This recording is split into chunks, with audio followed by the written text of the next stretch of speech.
Well, it's Tuesday, and so we are now joined by In Focus health correspondent Linord Moudou. Hi, Linord. Hello. I do understand that several African crises top a new list of global challenges. Tell us about it. That's right, Vincent. The medical aid group Doctors Without Borders has released a list of what it calls the world's top 10 humanitarian crises. And this year's list includes the fight against HIV AIDS, malnutrition, the conflict in Eastern Congo, and the crisis in Somalia. And speaking of Somalia, amid increasing violence and a growing humanitarian crisis, World Health Organization surgeons are working in Somalia's most dangerous areas in South and Central Somalia. They are saving lives, treating illness, and training local doctors to do the same. Dr. Omar Saleh is a surgeon with the WHO. He works in a hospital in Bouale. He says many patients visit the hospital suffering from malnutrition, tuberculosis, bullet wounds, and trauma. We start doing operation there. We announce the community that we are here. I think every day we receive more than 200 patients coming from all the region, from all Middle Juba to here to be examined. For decades, the local population has been without access to health care. Now, WHO surgeons are removing tumors and bullets with Somali doctors looking on. The visiting surgeons will eventually allow the local doctors to take over the procedures, but WHO doctor Eric Laroche says the need is immense. One should recognize that nowadays there are 3.6 million people that are in need of humanitarian assistance, which is almost half of the entire population of Somalia. Violence is causing the death of thousands of Somalis, and a recent suicide bombing attack during a college graduation ceremony in Mogadishu is a reminder of the country's daily challenges. Again, Dr. Laroche.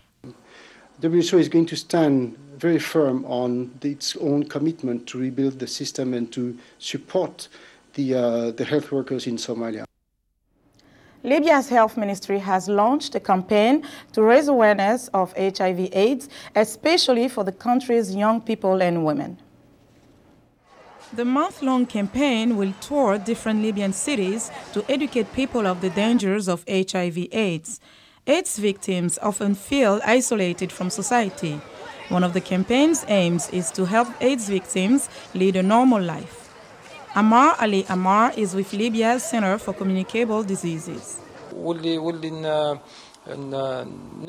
Our aim is to avoid discrimination within society between those who live with the virus and the different layers of society, and to encourage the blending in of those suffering from the disease within society, so they have job opportunities and are able to mix with society in various different ways.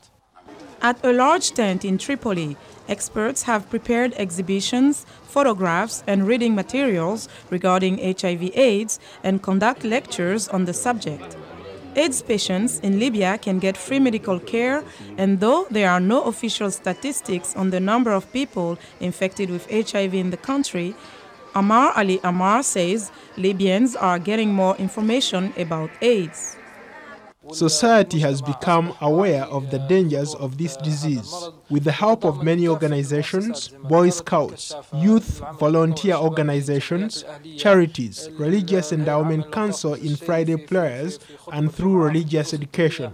During the information campaign, Libyans infected with AIDS have had the opportunity to take part in sporting competitions, including football, which may help them to improve their fitness and integrate with society.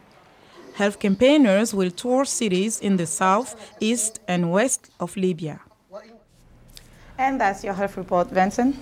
Well, we want to thank you very much, Linord, for joining us. Remember to watch for Linord Moudou every Tuesday and Thursday for the latest health news in Africa right here on In Focus.